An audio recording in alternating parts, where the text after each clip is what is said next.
bonne santé, nos cadeaux de bonne année. À notre cher président, à nos parents et amis, à tous ceux qui nous sont chers. Je commence par m'adresser d'abord à notre gouvernement, à nos représentations diplomatiques à travers le monde entier, à nos institutions, à tous les membres du HCBE et à tous nos compatriotes béninois de l'extérieur comme de l'intérieur. Vous savez, on a toujours dit que le HCBE est apolitique, laïque et autonome. Il n'en demeure pas moins que le HCBE est né de la volonté du peuple béninois. Il a été voulu par la conférence nationale et a été inscrit dans la Constitution. Et il a été mis en place sous la houlette de l'État béninois en partenariat avec tous les compatriotes de la diaspora réunis en décembre 1997 à Cotonou.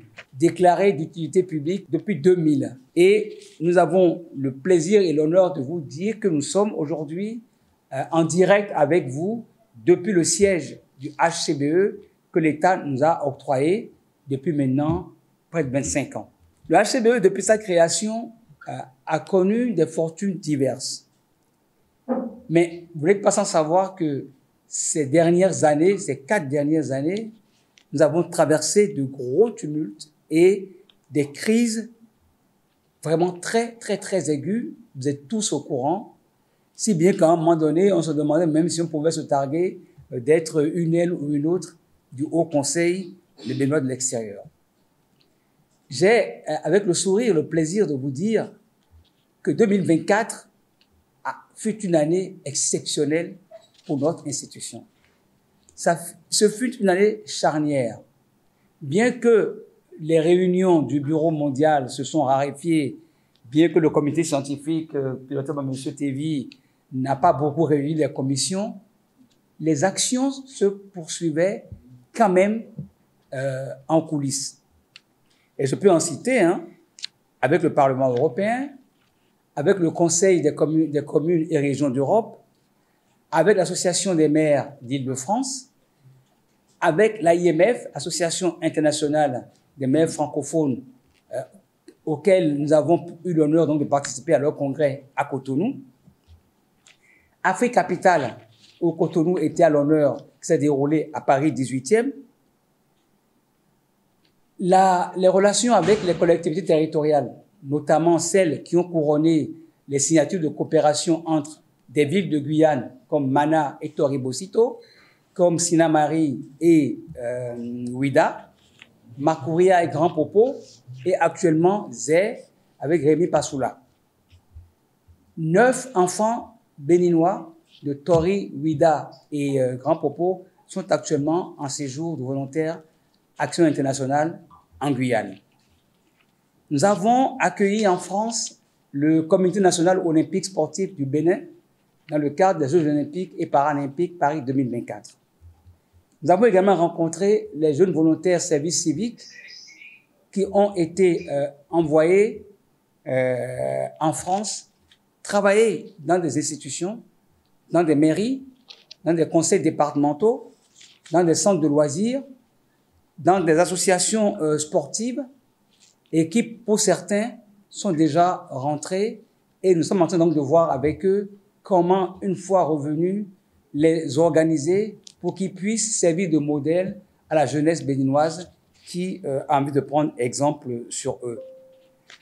Une dernière collaboration en date, c'est la fête de Ouida, Glehwehwe, auquel nous avons activement participé, puisque avec le président Christian ici, le HCBE a participé à l'achat des billets d'avion, de 4 billets d'avion, le transport de la troupe, et a pu permettre à UGDO d'organiser le déplacement de l'artiste Ayodele et ses musiciens du 5 décembre au 14 décembre 2024. Je ne passerai pas sur les soutiens administratifs auxquels le HCBE s'adonne et pour lesquels il est quotidiennement sollicité. Ce sont des demandes de renseignements pour obtenir un visa, parce que nous avons la fâcheuse habitude de ne pas parfois s'intéresser à ce qui se passe chez nous. Et c'est quand nous sommes dans des difficultés qu'on s'adresse au HCBE pour comprendre comment on fait une demande de visa, comment on demande un extrait de naissance, etc. Et au quotidien, nous avons été au service des compatriotes pour les renseigner dans ce domaine. Nous avons aussi accompagné dans le domaine administratif du niveau des pays de résidence, notamment en France, pour l'obtention ou l'accélération de la délivrance de cartes de séjour, de visa, de stage, de contrat d'apprentissage, d'alternance, y compris aussi l'assistante administrative dans le cas de rétention pour les personnes en situation irrégulière, refus d'admission en France, qu'on arrive à admettre, ou alors frappé d'OQTF, qu'on essaye donc de faire en sorte pour que, avec le consulat, on trouve les moyens pour qu'ils puissent pas être rapatriés et les prendre après en charge pour qu'ils puissent s'insérer. Nous avons aussi participé à la gestion de certaines crises, notamment à la crise qui a eu lieu entre le consul honoraire du Bénin en Guinée équatoriale et la communauté béninoise de Guinée équatoriale. Aujourd'hui, cette intervention a donné lieu à la création d'un forum qui s'appelle Diaspora béninoise de Guinée équatoriale, où maintenant toute la communauté est active et peut s'organiser librement, sans entrave, par des manœuvres du consulat. Nous sommes encore également aussi allés en Côte d'Ivoire, parce qu'en Côte d'Ivoire, nous avons réussi depuis 4 ans à réorganiser beaucoup de pays. Je ne citerai pas tous, hein, l'Allemagne, le Burkina, le Niger, etc. Mais la Côte d'Ivoire pose problème depuis 3 ans. Et j'ai eu la chance d'être appelé par le délégué intérimaire, mon frère M. Symphorien Akpamate, qui, grâce au Conseil des sages et à la décision de 6 associations représentatives sur les 7 qu'ils étaient, ont décidé de reprendre le processus de réorganisation du HCBE en Côte d'Ivoire. Je m'y suis rendu pendant 48 heures et les choses sont en bonne voie pour que très prochainement, nous organisons une assemblée générale proprement dite. Et j'en profite pour vous dire, la crise de la Côte d'Ivoire est une crise qui nous concerne tous, et j'y reviendrai pendant le courant de l'année, parce que la Côte d'Ivoire connaît une émission d'une autorité qui se proclame chef suprême de la communauté et qui entrave l'organisation normale du HCBE en Côte d'Ivoire. Nous y reviendrons, vous, les membres de différentes sections, par des réunions, par des conférences, par des discussions, afin que les choses se clarifient en Côte d'Ivoire, pour que le chef suprême reste à sa place, pour que le HCBE puisse librement s'organiser comme une association loi 1901. Nous avons eu la chance d'avoir été distingués dans le cadre de la semaine de l'Afrique des solutions comme étant ambassadeur de solutions pour l'Afrique. Ça s'est passé à Paris et à Rabat. Pendant que j'étais à Rabat, nous avons eu la chance donc de renouer encore le contact avec le CCME qui est le Conseil des communautés marocaines de l'étranger, qui est directement rattaché au roi du Maroc. Et les résultats de nos échanges sont très prometteurs pour notre institution. Nous entrons en 2025, je peux vous le dire, totalement confiants. Nous sommes d'abord confiants parce que nos liens avec nos institutions sont de plus en plus resserrés, à l'image les vœux de l'ambassadrice, son Excellence Madame Corinne Brunet, ambassadrice du Bénin près la France, les vœux qu'elle a adressés au HCBE et que j'ai partagés avec vous est le témoignage que nos institutions commencent à nous prendre au sérieux et à nous donner de la crédibilité. Nous n'avons pas le droit de les décevoir et c'est pour ça que je vous exhorte, tous les membres du HCBE à travers le monde, tous les conseils de Béninois pays, en premier leurs dirigeants, leurs présidents, je vous exhorte à mener une politique de rapprochement de toutes les représentations diplomatiques du Bénin dans les pays où vous êtes, à vous mettre à leur service pour qu'enfin on puisse réorganiser nos communautés en harmonie avec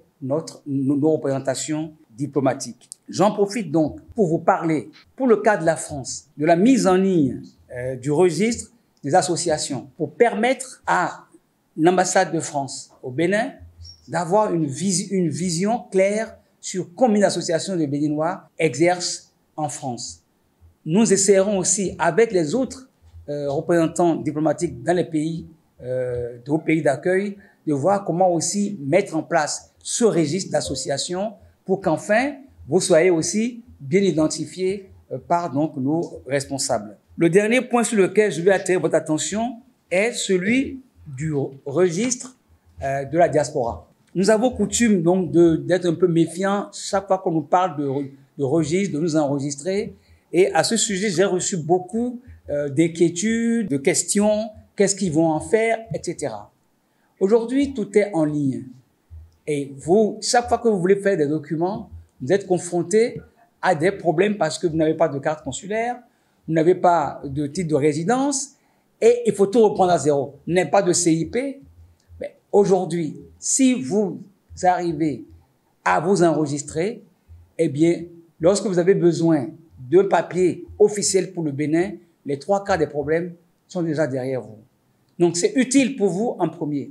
Mais c'est aussi utile pour le Bénin. Pourquoi? Parce que souvent, on entend que les Béninois de la diaspora ont droit à des députés à l'Assemblée nationale. Et on me demande si c'est vrai, si c'est faux, si oui, c'est combien. Alors, je réponds chaque fois, ce n'est pas un député, ce n'est pas 2, ce n'est pas 10, je ne sais pas combien de députés nous avons droit.